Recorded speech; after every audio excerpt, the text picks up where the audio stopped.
حضور میرا سوال یہ ہے کہ جہاں حدیث نبوی میں نزول مسیح کا ذکر آیا ہے ان کے ساتھ ابن مریم کا ذکر کیا گیا ہے. ٹھیک ہے.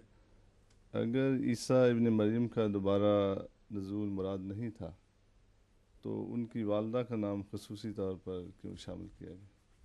بالکل درست ہے. مسیل کس کا ہوگا وہ جو آنے والا ہے؟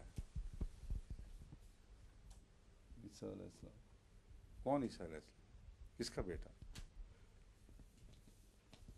تشخص کے بغیر مسیل ہونے کا پیغام مل ہی نہیں سکتا. اس لیے جب آپ کہتے ہیں فلاں شخص سخی ہے تو اسے خالی حاتم نہیں کہتے، حاتم تائی بھی کہتے ہیں. حالانکہ اس کا قبیلہ اور حاتم کا قبیلہ نام بھی بدلا اور اس کا قبیلہ بھی ساتھ نام ظاہر کرتے ہیں کہ ہم کسی ایسے ویسے حاتم کی بات نہیں کر رہے، حاتم تائی کی بات کر رہے ہیں. سمجھے ہیں؟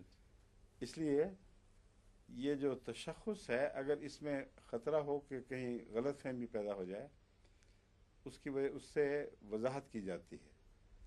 دوسری بات یہ ہے کہ نام اگر لینا ہو تو اور وہ نام خدا نے رکھا ہو تو وہ شخص جو اللہ تعالیٰ کی رضا کے کامل تابع زندگی بسر کرتا ہو وہ یہ زیادہ پسند کرتا ہے کہ وہ نام لے جو اللہ نے رکھا ہے.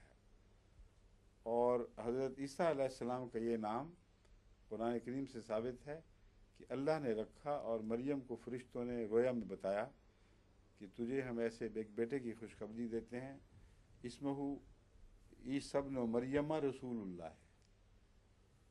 عیسیٰ ابن مریم رسول اللہ.